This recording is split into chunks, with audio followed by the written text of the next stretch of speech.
오늘도 주 앞에 나온 여러분들 주님의 이름으로 축복하고 환영합니다. 하나님이 예배의 자리에 있는 여러분들에게 이 시간을 통해 크신 은총을 베푸시기를 소원하고, 우리 어려움의 문제들이 해결되어지고 질병은 떠나게 되어지고 우리 안에 믿음이 생기는 역사가 나타나기를 소원합니다. 오늘 여러분과 나눌 말씀의 제목은 종려주일 맞이해서 따라해 볼까요? 주님의 시선으로, 주님의 시선으로라는 제목으로 말씀 준비했습니다. 우리 예수님께서 십자가에서 죽으셨던 그 놀라운 사건의 현장은 바로 예루살렘이었습니다. 예루살렘은 평화의 놀라운 장소이고 구원의 놀라운 장소인데, 아이러니하게도 그 예루살렘은 4개 구역으로 나눠져 있어요. 유대인의 구역이 있고, 기독교 구역이 있고, 이슬람의 구역이 있고, 또 아르메니안 정교의 구역이, 그 예루살렘이 성전이 4개로 나누어져서 있습니다. 하나님의 아들 독생자를 보내셔서 십자가의 평화를 이루신 그곳이 4쪼가리로 나누어져 있다는 것 자체가 아이러니죠. 저는 오늘 여러분과 함께 종려주일에 대한 이해를 좀 새롭게 하고자 합니다. 종려주일은 정말 중요한 영적 자명종입니다. 이 종려주일을 알리는 알림이가 고난 주간이 시작된다고 우리들을 깨우칩니다. 한 주일 뒤면 부활의 영광을 제대로 맞이할 수 있도록 가르쳐주는 출발의 신호탄, 나팔 소리 같은 것이라는 거예요. 혹 잠자고 있다면 깨어나라는 겁니다. 2000년 전 예루살렘에서 수많은 군중이 종려나무 가지를 흔들며 환호하고 열광했습니다. 예수 그리스도가 온 인류의 진정한 왕으로 오셨다. 할렐루야. 이 왕의 입성이 선명하도록 3가지가 사용되었어요. 첫 번째가 겉옷입니다. 제자들은 자신들의 겉옷을 벗어서 나귀 위에 얹어드렸죠. 군중들은 그 예수님이 오르시는 길에 자신들의 겉옷이나 아니면 가지를 펼쳐 드렸습니다. 저는 이 장면을 칼럼으로 쓰면서 김소월 시인의 시가 생각났습니다. 진달래꽃 사뿐히 들여갈고 가시옵소서. 만일 한민족 이 땅에 예수님이 오셨다면 어쩌면 우리는 무릎을 꿇고 등짝이라도 내어드리지 않았을까, 그런 생각을 했습니다. 주님이 왕이시라는 것을 드러낸 2번째는 나귀였습니다. 이 나귀 새끼를 통해 자발적 순종이 무엇인가, 자발적 순종의 정수를 보여주셨습니다. 주가 쓰시겠다, 이 한마디에 조건 없이 내어드리는 이 나귀 주인, 도대체 누굽니까? 이름도 안 나오고 그냥 지나가는 사람처럼 보이는데 어떻게 이럴 수가 있었을까? 여러분이라면 가능하겠습니까? 우리 주님은 빼앗으시는 분이 아닙니다. 우리 주님 제대로 만나면 우리는 무엇이라도 기쁨으로 내어줄 수 있는 줄로 믿습니다. 신앙의 능력은 내 것을 주님께 양도할 때부터 나타납니다. 우리 주님이 왕이시라는 3번째 증거는 찬송이었습니다. 이 장면에서 예루살렘의 클라이막스, 하이라이트가 나오는 겁니다. 찬송하리로다 주의 이름으로 오시는 이여 호산나. 이것은 단순한 노래가 아닙니다. 내 삶의 통치권을 고백하는 신앙 고백입니다. 고난주간을 시작하며 우리가 불러야 될 진정한 찬송은 내 삶의 모든 영역에서 주님을 왕으로 인정하고 그분의 다스림을 기뻐하는 순복의 노래가 되어야 할 것입니다.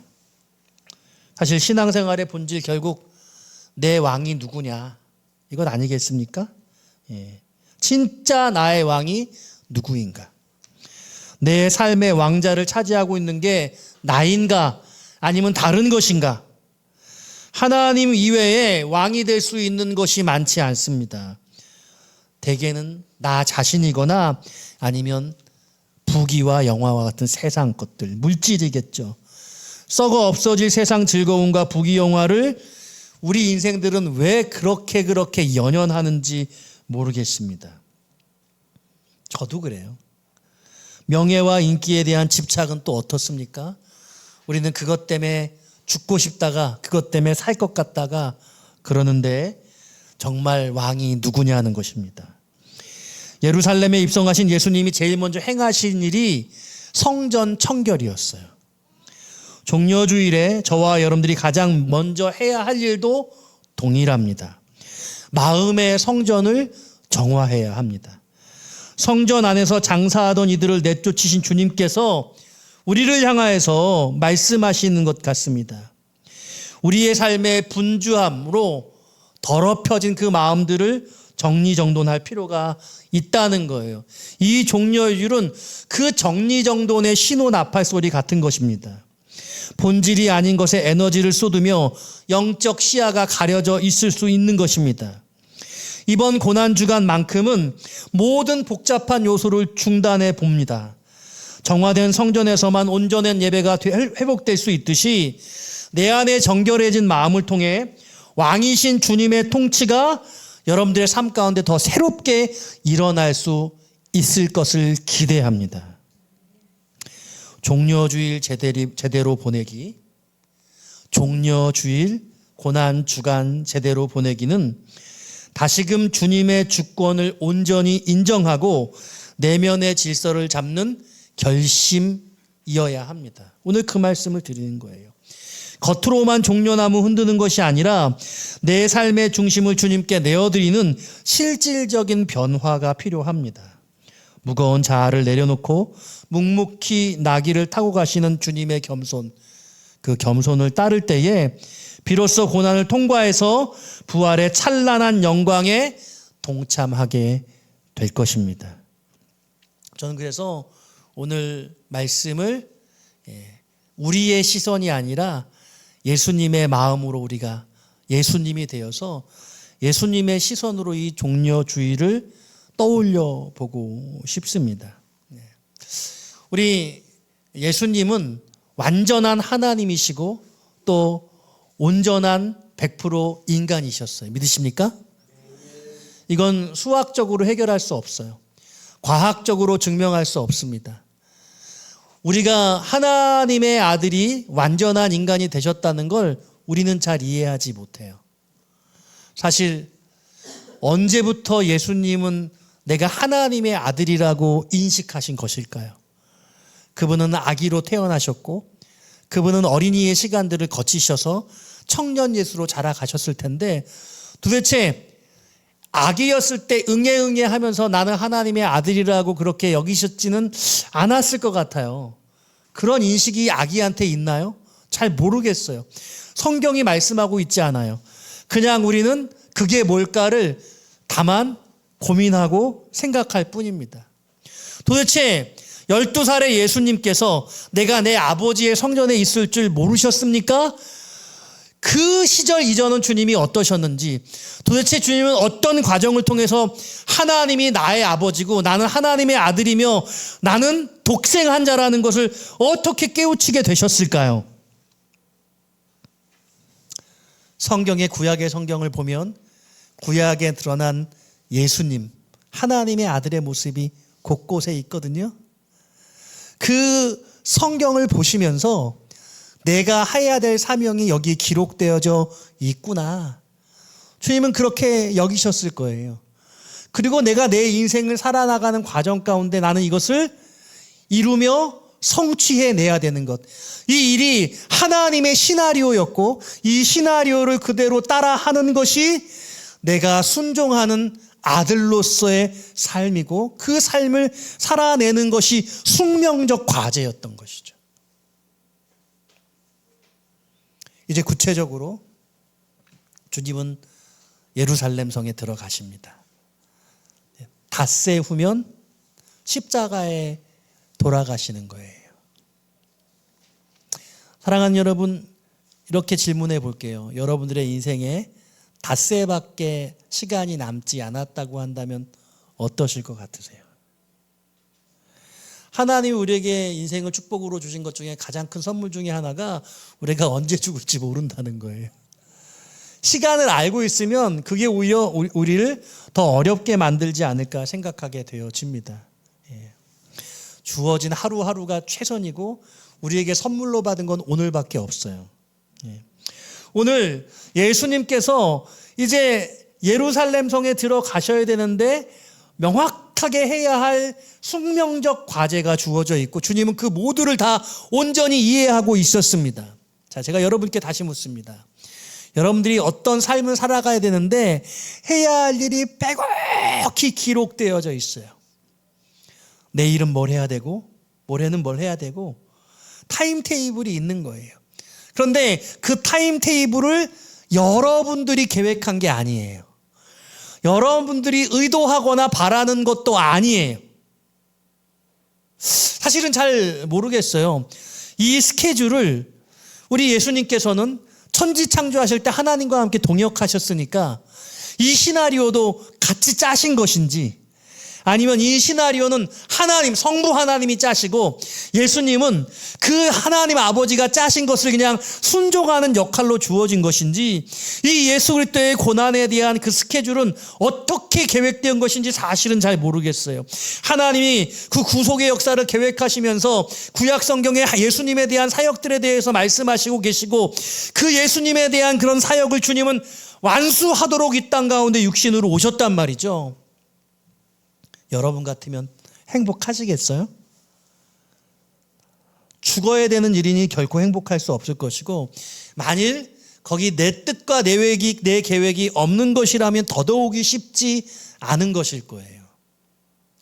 예수님께서 겟세마네 동산에서 내 뜻대로 마시고 아버지의 원대로 되기를 원합니다라고 말씀하신 것을 통해 이것은 주님의 계획이기보단 하나님의 계획이라고 보아야 되겠죠. 자, 오늘 그 주님이 예루살렘에 어떻게 입성하시는가 먼저 1절 말씀 같이 한번 읽어보기 원해요. 1절입니다. 같이 읽을까요? 시작. 그들이 예루살렘에 가까이 가서 감람산 벳박에 이르렀을 때에 예수께서 두 제자를 보내시며 자 보십시오. 여기 1절에 지금 예수님이 예루살렘에 가까이 가셨다고 말하고 있습니다. 그 두 가지 지명이 나와요. 감람산과 벳박에입니다. 이 감람산 벳박에를 마가복음 11장 1절과 누가복음 19장 28절 이하의 동일한 기사를 담아내고 있는데요. 마가복음 11장 1절은 감람산 벳박에와 베다니라고 말하고 있어요. 베다니 많이 들어보셨죠? 예수님이 사랑하시는 마리아와 마르다, 나사로가 살았던 마을이 베다니였습니다. 누가복음에서는요, 똑같이 감람원이라고 말하고 있고 산 쪽에 있는 벳박에 베단이라고 표현하고 있어요. 그러니까 예수님은 예루살렘에 들어가실 때 베다니 마을에서 벳박에를 통해서 감람산으로 그리고 예루살렘 성전으로 진입하신 것이라고 그렇게 우리가 그 그림을 그려볼 수가 있습니다. 감람산이 여러분 어딘지 아십니까? 예수님께서 늘 밤이면 기도하셨던 곳, 잡히시기 전날 밤에도 기도했던 곳, 겟세마네 동산이라고 하는 바로 그곳이죠. 뿐만 아니라 이곳은 예수님이 승천하신 곳이기도 해요. 또 하늘에 올라간 것을 본 그대로 다시 오시겠다고 재림을 약속하신 장소이기도 하지요. 그 늘 기도하셨던 그곳을 지나서 예루살렘으로 들어가셨는데 그 감람산에 가시기 전에는 베다니와 벳박에라는 마을을 마지막으로 지나셨어요. 이 벳박에라는 뜻은요, 설익은 무화과 집이라는 뜻을 가지고 있어요. 덜 익은 집. 가난한 사람들이 그 봄철에 나오는 무화과를 따서 먹었다고 합니다. 가난한 사람들이 모여서 살던 마을이죠. 우리 예수님께서 왕으로 그 성에 들어가시는데 늠름하고 모든 사람이 보기에 대단한 권위 있는 모습으로 그런 모습으로 들어간다고는 생각할 수 없는 주님은 오히려 가난한 자들, 어려운 마을에 지나가셨다는 거예요. 베단이라는 것은요, 나병 환자들의 마을이라는 그런 뜻이에요. 가난하고 소외된 이들이 모여 살던 그런 비참한 곳이라고 할 수 있겠습니다. 주님은 그 벳바게와 베다니를 지나서 감람산을 넘어서 예루살렘 성전으로 들어가신 것입니다. 왕으로의 화려한 대로가 아니라 세상이 외면하고 세상이 보지 않으려고 하는 그런 고통스러운 삶의 현장, 주님은 마지막 십자가의 죽음의 길에서 바로 그곳을 관통해서 예루살렘 성에 들어가셨습니다. 예수님이 이제 그 예루살렘에 들어가시고자 하는데, 여러분 오늘 본문 2절은 이렇게 말씀하고 있어요. 같이 한번 읽어볼까요? 2절입니다. 시작.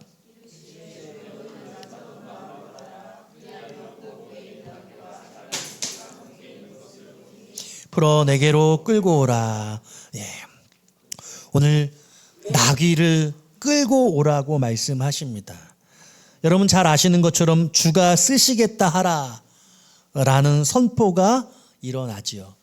만물의 주권이 우리 주님께 있음을 보여주는 사건이라고 할 수 있습니다. 그런데요, 여러분 성경을 읽어보면요, 다른 마가복음, 누가복음에는 조금 다르게 내용이 되어 있는데 나귀 새끼 한 마리인 것으로 그렇게 보여져요. 근데 오늘 본문의 말씀 2절은 뭐라고 말하고 있어요? 곧 메인 나귀와 나귀 새끼가 함께 있는 것을 볼 것이다, 이렇게 말하고 있습니다. 그리고 이 나귀 제자들이 웃옷을 벗어주는 것도 제자들이라고 말하고 있죠. 여러분 이 멍에를 매지하는 나귀, 이 나귀를 주님께서 타고 오시는 거예요. 여러분 멍에라는 것이 어떤 의미입니까? 누군가 나에게 코를 꿰어서 어깨에 짐을 쥐어서 나를 강제로 이끌어내는 거죠. 새끼소들은 그 어미소에게 멍에가 같이 붙어서 따라다니는 겁니다. 한 번도 멍에 매지 않은 그런 나귀를 주님이 직접 타시고 주님이 우리를 직접 다스리시고 인도하시라고 그렇게 하실 것이라고 말씀하시는 약속이 이 안에 있는 것이죠. 뿐만 아니라 주님은 이 말씀을 통해 스가랴 성경 말씀을 이루고 있는 것이에요.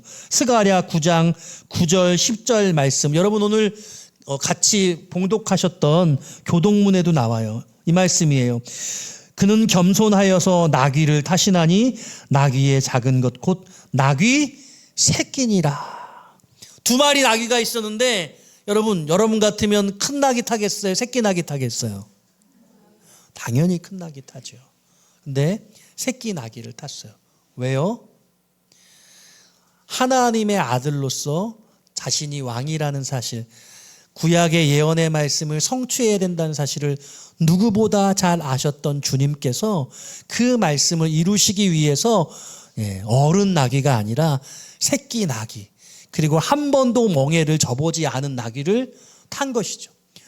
외관으로 볼 때는요, 여러분 나귀 혹시 타신 그 애니메이션 같은 거 모습 보셨잖아요. 당나귀 얼마나 볼품없어요. 배가 뻘록 나오고 키도 조그맣고, 거기에 사람이 타면은요, 키 큰 사람이 타면 발이 닿아요. 그런데 큰 나귀도 아니고 어른 나귀도 아니고 새끼 나귀를 타고 들어가시는 거예요. 사람들이 보기에는 이상할지 모르겠어요. 어울리지 않는다고 말할지도 모르겠어요. 손가락질하고 비난할 수도 있습니다. 그런데 예수님에겐 그게 중요하지 않고 하나님의 아들로서, 메시아로서 왕으로 예루살렘을 입성하시는데 하나님의 구약의 말씀이 성취되도록 그 일을 이루는 것이 중요했던 것이에요. 그러므로 오늘 멍에 매지 않는 새끼 나귀를 타면서 주님이 우리를 그렇게 인도하시고 다스리시겠다는 것과 구약의 말씀을 성취하는 이 놀라운 신비가 오늘 이루어지고 있는 모습을 보여주고 있습니다. 세상의 기대는 어떠해요? 위풍당당한 멋진 군마, 백마, 거기에 딸린 그런 마차, 그리고 수많은 병사들이 함께 따라오고, 그럴 수 있다면 얼마나 위대하고 멋져 보이겠습니까?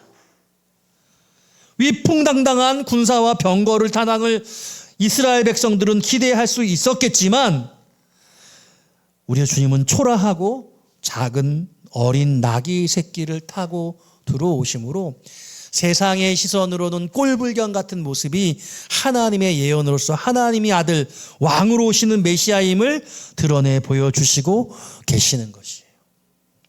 사랑하는 여러분, 우리가 인생을 살아가면서 우리가 어떤 문제들을 해결하는 방식이 어떤 방식으로 해결합니까?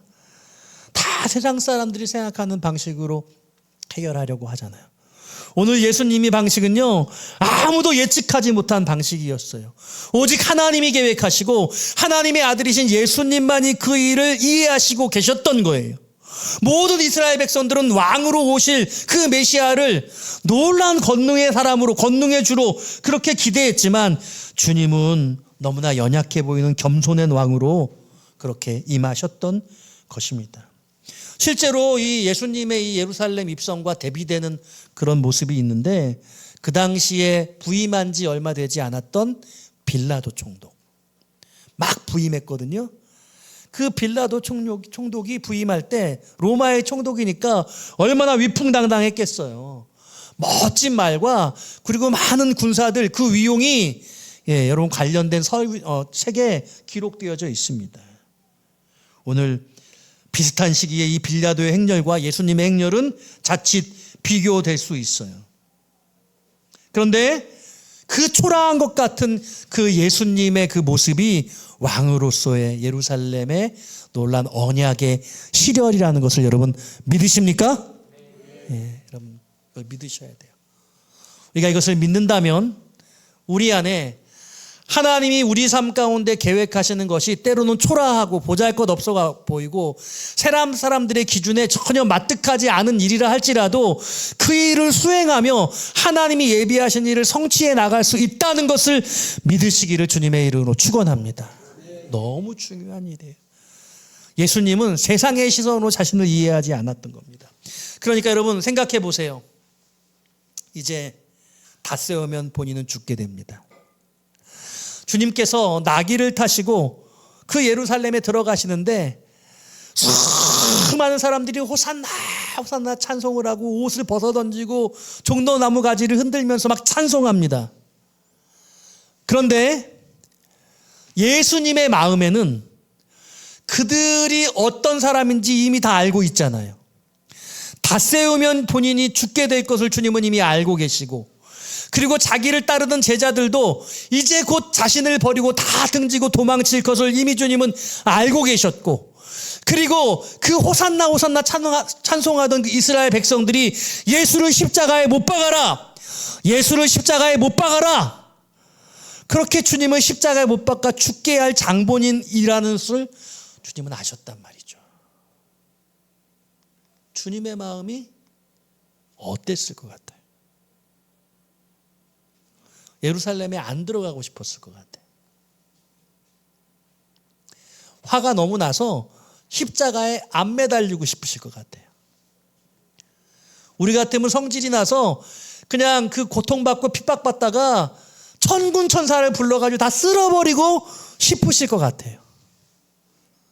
그런데 주님 뭐라고 말씀하셨어요? 저들의 죄를 용서하소서. 저들이 하는 죄를 이를 알지 못하나이다. 그리고 다 이루었다. 이렇게 말씀하셨던 것이죠.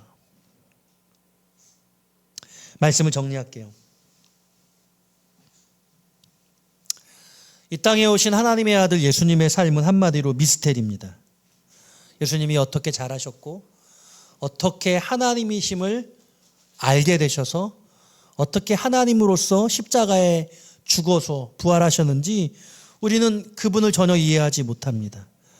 그러나 분명한 사실은 우리가 인간 지정으로 주님의 마음을 대입해서 그 심정으로 볼 때 우리는 그렇게 절대로 살 수 없어요. 우리가 주님의 마음을 이해한다고 한다면 저는 여러분들에게 이런 제안을 드리고 싶어요.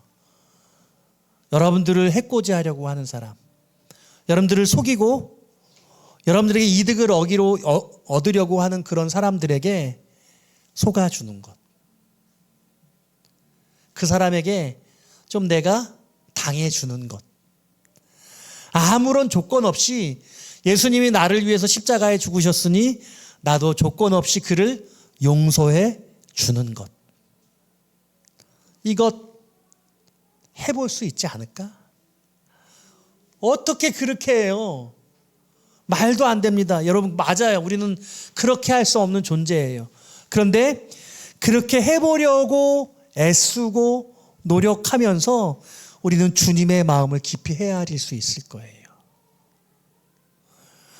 우리 예수님께서 나를 어떻게 용서하셨는지, 나의 모든 연약함을 다 아시는 주님이 여전히 나를 사랑하시고 용서하시기를 원하심에도 불구하고, 내가 지을 죄에 대한 것들을 다 알고 있으심에도 불구하고 주님은 여전히 우리를 사랑하시고 계시다는 것, 이게 오늘 이 종려주일에 예수님께서 예루살렘에 들어가신 주님의 모습을 통해 드러나는 겁니다.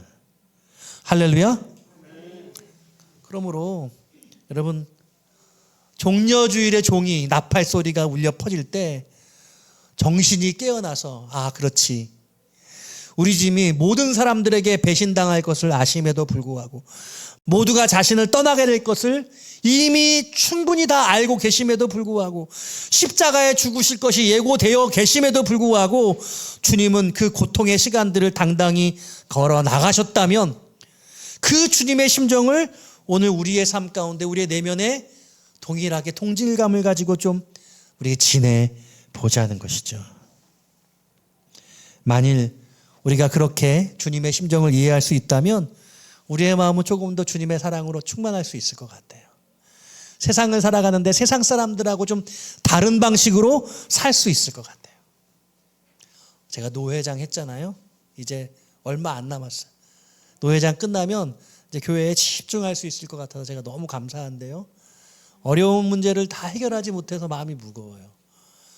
조건 없이 용서합시다. 서로 옳고 그름을 따지지 말고 그냥 반반씩 나눠 가집시다. 이게 안 돼요. 요즘 세상 사람들은 잘못을 저질렀고 증거가 있음에도 불구하고 잘못이 없다고 계속해서 주장하고, 사람들이 그렇게 주장하니까 예수 믿는 우리들도, 아, 저렇게 하는 게 대세구나, 저렇게 주장하면 더 버틸 수 있어, 이렇게 생각하는 거예요. 그런데 예수님께서 십자가에 죽으신 방법은 아무런 잘못도 없으시고 그들이 나를 버릴 것을 알고 배반할 것을 알고 죽일 것을 알면도 불구하고 당해주는 것, 그렇게 자기 자신을 내어준 그런 삶을 살아나간 것이죠. 여러분, 제가 물어볼게요. 정말 예수님처럼 그렇게 살면 다 물고 뜯기고 빼앗겨서 아무것도 남는 것이 없을까요? 어떨 것 같으세요? 살아보면 좋겠어요. 해보면 좋겠어요. 내어주었더니 어떻게 되는지. 그와 같은 삶을 살면 예수님의 십자가 사랑을 그 누구보다 강렬하게 경험하는 은혜의 역사가 여러분들의 삶 가운데 나타나게 되어질 줄로 믿습니다. 오늘 주님의 시선으로 바라보자. 주님이 어떻게 살아가셨는지 주님의 마음으로 세상을 바라보자. 여러분, 이 놀라운 은혜가 여러분들의 마음 가운데 차고 넘치게 되시기를 주님의 이름으로 축원드립니다.